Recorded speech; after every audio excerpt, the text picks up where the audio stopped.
Hello everyone, कैसे हैं आप सब। मैं डॉक्टर प्रांजलि आपका बहुत बहुत स्वागत करती हूँ। दोस्तों, आज हम बात करने वाले हैं हाइपरहाइड्रोसिस यानी कि एक्सेसिव स्वेटिंग के बारे में। दोस्तों, स्वेटिंग एक ऐसी परेशानी है जो आपके लिए कुछ थ्रेटनिंग तो नहीं हो सकती, लेकिन हाँ बहुत बार लोगों के लिए एक एम्बैरसिंग सिचुएशन जैसा हो जाता है, उनके कॉन्फिडेंस को कम करने का एक बहुत बड़ा रीज़न बन जाता है। तो आज हम बात करेंगे कि किन कारणों की वजह से आपको हाइपरहाइड्रोसिस की परेशानी यानी कि एक्सेसिव स्वेटिंग होने की परेशानी देखने को मिलती है। क्या पॉजिटिव फैक्टर्स आपके साथ होते हैं जिससे आपको ज़्यादा एक्टिवेशन ऑफ स्वेट ग्लैंड देखने को मिलता है। साथ ही साथ होम्योपैथी की कुछ बहुत अच्छी दवाएं जो आपको इस परेशानी को ठीक रखने में बहुत ज़्यादा लाभप्रद होंगी। तो ये वीडियो दोस्तों आपके लिए बहुत ज़्यादा इन्फॉर्मेटिव है, आप इसको अंत तक ज़रूर देखें और मेरे साथ बने रहें। तो चलिए दोस्तों फटाफट से शुरू करते हैं। दोस्तों, जो स्वेटिंग है वो हमारे शरीर के लिए बहुत ही इम्पॉर्टेंट है। जो हमारे अंदर स्वेट ग्लैंड्स मिलती हैं हमारे स्किन के ऊपर होती हैं, ये बहुत ही वाइटल रोल प्ले करती हैं हमारे बॉडी के लिए। ये शरीर में आपके कूलिंग इफेक्ट को मेंटेन करने के लिए, बॉडी में थर्मो रेगुलेशन के लिए, यानी कि हमारे बॉडी का टेम्परेचर कैसा रहेगा इसको मेंटेन करने का काम हमारे स्वेट ग्लैंड का होता है। साथ ही शरीर में जितनी भी टॉक्सिसिटी है, जितनी भी समझ लीजिए जहर वाली चीज़ें हैं या जो वेस्ट चीज़ें हैं, उनको शरीर से बाहर निकालने के लिए स्वेट ग्लैंड एक बहुत ही मेजर वर्क करती हैं। क्योंकि स्वेटिंग होती है, उनसे जो आपका जो पसीना है उसमें बहुत सारा टॉक्सिक कंटेंट होता है, उसको शरीर से जो एक्सेसिव है उसको बाहर निकालने का काम इन्हीं स्वेट ग्लैंड का होता है। लेकिन कुछ लोगों में इन स्वेट ग्लैंड का एक्शन ज़रूरत से ज़्यादा हो जाता है।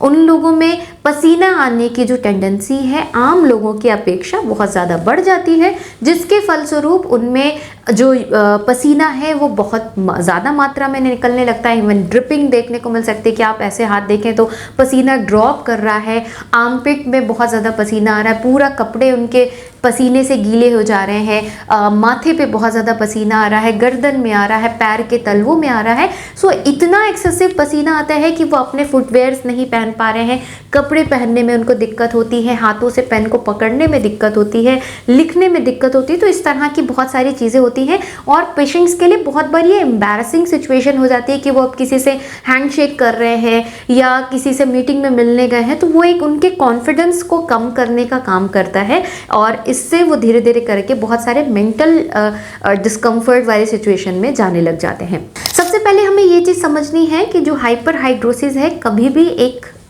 बीमारी कंसीडर ना करें या फिर आप उसको लेकर ऐसा नहीं सोचें कि ये आपके लिए आगे जाके कोई बहुत ज़्यादा लाइफ थ्रेटनिंग इशू कॉज कर सकता है या बहुत ज़्यादा कोई प्रॉब्लम वाली डिजीज़ क्रिएट कर सकता है। ये एक सिर्फ आपके जो स्वेट ग्लैंड की हाइपर एक्टिविटी का नतीजा है और कुछ नहीं है। तो सबसे पहले हमें ये एक फियर अपने दिमाग से निकालना है, बिकॉज जिन लोगों में मैंने हाइपरहाइड्रोसिस की परेशानी देखी है उनमें मैक्सिमम में ये देखा है कि वो कहीं ना कहीं एक मेंटल स्ट्रेस से स्ट्रगल कर रहे होते हैं और उनमें ये एक फियर रहता है कि ये चीज़ मेरी लोगों के बीच में जाएगी तो उन्हें कैसा लगेगा या मैं अपने आप को अच्छे से रिप्रेजेंट नहीं कर पाऊंगा। This is just your body part और उसकी थोड़ी हाइपर एक्टिविटी है। अपने माइंड को कंट्रोल करें, क्योंकि अपने पसीने की बढ़ने की जो प्रक्रिया है उसको आधा वैसे ही ठीक कर लेंगे अगर आप अपने माइंड को कंट्रोल करने लगेंगे, बिकॉज ये सारी चीज़ें एक दूसरे से इंटरलिंक्ड है। इवन आपने ये खुद भी देखा होगा कि अगर आप बहुत ज़्यादा स्ट्रेसफुल कंडीशन में रह रहे हैं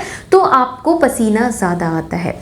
ठीक है, तो ये चीज़ें आपको कंट्रोल करनी है, आधी चीज़ें आप अपनी वहीं से रिकवर करना शुरू कर देंगे। अब बात करते हैं कुछ कारणों के बारे में कि किन कारणों में आपको हाइपरहाइड्रोसिस की प्रॉब्लम देखने को मिलती है। सबसे पहली है जेनेटिकल। अगर आपके फैमिली मेम्बर्स में या आपके मैटरनल और पैटर्नल यानी कि मम्मी और पापा किसी को या उनके साइड से किसी भी रिलेशन वालों को, ब्लड रिलेशन में अगर किसी को हाइपरहाइड्रोसिस की केसेस देखने को मिले हैं तो आप भी प्रोन होते हैं कि आपको भी हाइपरहाइड्रोसिस देखने को मिले। इसके अलावा आप में कुछ ऐसी बीमारियां हैं जैसे कुछ मेटाबॉलिक डिसऑर्डर्स होते हैं, डायबिटीज़ हो गया, मेनोपॉजल फीमेल्स होंगे जिनमें हार्मोनल चेंजेस बहुत आ रहे हैं, थायराइड पेशेंट्स में ये देखने को बहुत ज़्यादा मिलता है। तो इन कुछ डिजीज़ कंडीशन वाले पेशेंट्स में भी ये दिखता है कि उनमें हाइपरहाइड्रोसिस की कंडीशन देखने को ज़्यादा मिलती है। इसके साथ साथ दोस्तों कुछ ऐसी मेडिकेशन की, जैसे आप कुछ मेडिकेशंस पर हैं, जैसे बीपी की दवा है, शुगर की दवा है, थायराइड की दवा है, आप कॉन्ट्रासेप्टिक मेडिसिन ले रहे हैं, इन सारी कंडीशन में भी आपको स्वेटिंग ज़्यादा होने के चांसेस हो सकते हैं। कुछ कंडीशन में तो सिर्फ आपकी ग्लैंड्स की हाइपर एक्टिविटी, और ये मुझे लगता है मैक्सिमम केसेस में होता है, और वो इडियोपैथिक है। इडियोपैथिक का मतलब कि उसके पीछे के जो कॉज है वो अननोन है, पता ही नहीं चलने पाता कि कुछ लोगों में जो उनकी स्वेट ग्लैंड्स है उनके ओवर एक्टिव होने की वजह से स्वेटिंग ज़्यादा हो रही होती है। कुछ लोगों में इमोशनल स्ट्रेस के वजह से भी, जैसे आप एंजाइटी में हैं, पैनिक कर रहे हैं, बहुत ज़्यादा स्ट्रेसफुल कंडीशन में हैं, इन कंडीशंस में भी आपको स्वेटिंग ज़्यादा होने की टेंडेंसी देखने को मिल सकती है। अब बात करते हैं होम्योपैथी की कुछ दवाओं के बारे में जिसका बहुत अच्छा एक्शन देखा गया है स्वेटिंग के ऊपर। सबसे पहली दवा है साइलिशिया। आपको 30 CH पोटेंसी में प्रयोग करनी है। सबसे पहले ये वो लोग ले जिन थोड़े पतले दुबले हैं और जिनको स्वेटिंग बहुत ज़्यादा होती है, हाथों में, पैरों में, मत्थे पे ज़्यादा देखने को मिलती है। बच्चों में आपने देखा होगा, बहुत पतले दुबले बच्चे सोते हैं, बिल्कुल तकिया भीग जाती है या पिलो एकदम भीग जाती है, इतनी ज़्यादा स्वेटिंग होती है उनको। तो और जब बहुत ज़्यादा स्वेटिंग होने की वजह से अंदर आप बहुत डल फील करने लगे, वीक फील करने लगे, ऐसे लोगों में साइलिशिया बहुत अच्छी काम करती है, क्योंकि बहुत ज़्यादा प्रोफ्यूज स्वेटिंग होने की वजह से भी आपकी बॉडी में डिहाइड्रेशन होने की कंडीशन हो सकती है कि आपने उतने अनुपात में पानी का इंटेक अगर नहीं किया है और शरीर से ज़्यादा पानी बाहर निकल रहा है तो आपकी बॉडी डिहाइड्रेट भी हो सकती है। तो साइलिशिया आप 30 CH पोटेंसी में ले सकते हैं। 2-2 बूंद दिन में 3 बार लें, कम से कम 1 से 1.5 महीने प्रयोग करें। यह आपके स्वेट को कम करने में आपको, और second very important part is, आपको अपनी स्वेटिंग खत्म बिल्कुल नहीं करनी और ना वो हो सकती है।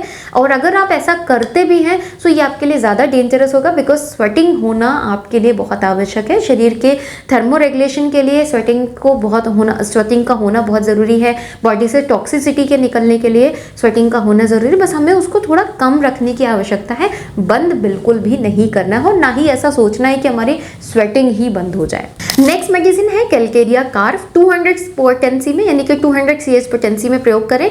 अगर आप थोड़े से चबियर हैं, फैटी हैं, फ्लबी से हैं और आपको जो स्वेटिंग होती है वो आपको रात के वक्त बहुत ज़्यादा होती है, आपके पूरे सर में आपको बहुत ज़्यादा हो रही है, आप थोड़ा सा भी एक्सर्शन दे रहे हैं अपने शरीर को, पूरा पसीने से बिल्कुल भीग जाएं, हाथों में, पैर के तलवों में बहुत ज़्यादा स्वेटिंग होती हो, इन केसेस में आप कैलकेरिया कार्व ले सकते हैं।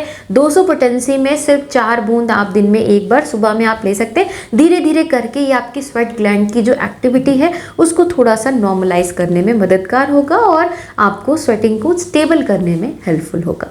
नेक्स्ट मेडिसिन है दोस्तों नेक्ट्रम म्यूर। 30 पोटेंसी में आप प्रयोग कर सकते हैं। वो लोग इसका सेवन कर सकते हैं जो थोड़े से इंट्रोवर्ट इंसान हैं, जल्दी किसी के साथ मिंगल नहीं करते, और अगर आप थोड़े से भी ऐसा एटमॉस्फेयर है, थोड़ा सा स्ट्रेसफुल कंडीशन है या कुछ इमोशनल डिस्टर्बेंसेस आपको हो रहे हैं, उसमें आपको स्वेटिंग बढ़ जाती हो, जैसे आपका कोई भी एग्ज़ाम है, आपको कुछ भी टास्क मिला हुआ है और आप बहुत ज़्यादा छोटी छोटी चीज़ हैं जो आपको दी गई हैं, और या फिर आप बहुत ज़्यादा किसी पर्टिकुलर चीज़ को लेकर परेशान हो हैं, टेंस रह रहे हैं, उन कंडीशन में अगर आपको स्वेटिंग बढ़ती है तो आप इसका प्रयोग कर सकते हैं। साथ ही साथ आपको जो स्वेटिंग हो एक्सेसिवली आपके हाथों में, पैरों में, जो पैर के तलवे हैं, आर्मपिट हैं, उनमें ज़्यादा देखने को मिले, पेशेंट जो हो, जिस इंसान को ये ज़्यादा होती है, थोड़ा सा इंट्रोवर्ट हो और बहुत ज़्यादा सॉल्टी चीज़ें खाना पसंद करता हो, तो आप उसको दे सकते हैं। नेक्ट्रम म्यूर 30 CH पोटेंसी में 2 बूंद दिन में 3 बार। ये आपकी इमोशनल इश्यूज़ को भी स्टेबल करने में हेल्प करेगी, साथ में स्वेट ग्लैंड की हाइपर एक्टिविटी को भी नॉर्मलाइज करने में मददगार होगी।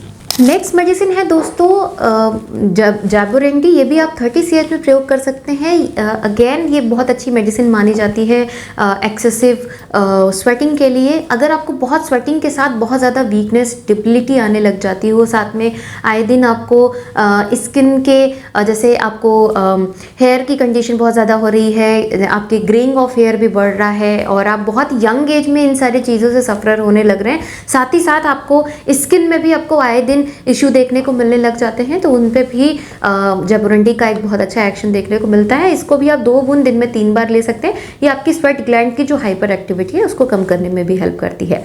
लास्ट मेडिसिन है सल्फर। आप इसको 200 पोटेंसी में यूज़ कर सकते हैं। सिर्फ 15 डेज तक मैक्सिमम आप यूज़ करें, 2 बूंद सुबह में। अगर आपको बहुत ज़्यादा स्वेटिंग होती है, उसमें आपको स्किन में बहुत ज़्यादा इचिंग सी होने लगती हो, जलन होने लग जाती हो, साथ में एक स्मेल के साथ आपको जो आपका स्वेट है वो निकलता हो जिन एरियाज़ में, चाहे वो आर्मपिट में है, पाम में है, फीट में है, स्मेल सी बनी रहती है और उसके बाद उनमें एक आपको इचिंग और बर्निंग सेंसेशन क्रिएट करती है, तो आप इस सल्फर को प्रयोग कर सकते हैं। 200 वंस अ डे मॉर्निंग में आप लें, 10 to 15 डेज लें। ये आपकी एक्टिविटी को, जो स्वेट ग्लैंड है उसको भी कम करेगा, साथ में जो वो स्किन पे इम्पैक्ट कर रहा है उसे भी कम करने में हेल्प करेगा। तो अपने कंडीशन जो है उनसे सिमिलरिटी के बेसिस पे आप इस दवाओं में से अपनी दवा को चूज करके ले सकते हैं। साथ ही जो कॉज है थोड़ा सा सभी जो भी हाइपर हाइड्रोसिस के पेशेंट हैं उनको मैं बोलूँगी थोड़ा सा मेडिटेट करें और अपने अंदर से उस फियर को निकालें कि इस स्वेटिंग की वजह से आपको कुछ प्रॉब्लम होगी, क्योंकि इसी वजह से आपकी स्वेट ग्लैंड की एक्टिविटी ज़्यादा बढ़ जाती है और आपको एक्सेसिव स्वेटिंग होने लग जाती है। जब आपका माइंड रिलैक्स रहता है, काम रहता है, तो आपको स्वेटिंग नहीं होती। इवन आपने देखा होगा कि मैक्सिमम लोगों में जब आप सो रहे होते हैं तो आपको स्वेटिंग नहीं होती है। उसका मतलब क्या है, जब आपका माइंड उस टाइम पे रिलैक्स रहता है तो आपकी ग्लैंड की एक्टिविटी कम रहती है। जैसे आप उठते हैं, चाहे ठंडी हो, गर्मी हो, बारिश हो, जैसे आप उठते हैं आपके माइंड में थोड़ी सी भी कुछ चीज़ें चलनी शुरू होती है, इमीडिएटली आप में स्वेटिंग एक्टिवेट हो जाती है। तो इसको भी आप थोड़ा सा ध्यान रखें, साथ में अपने सिम्टम्स के बेसिस पे दवा चयन करके लें, आपको ये श्योरली हेल्प करेंगे स्वेटिंग को कम करने में। तो आशा करती हूँ ये वीडियो आपको अच्छा लगा होगा। वीडियो पसंद आए तो प्लीज़ इसे लाइक ज़रूर करें, शेयर करें ज़्यादा से ज़्यादा लोगों तक, ताकि वो भी अपनी परेशानियों को ठीक रख सकें विदाउट एनी साइड इफेक्ट। मिलती हूँ इसी तरह के इन्फॉर्मेटिव वीडियोज़ के साथ, तब तक के लिए thank you so much. Stay safe and healthy.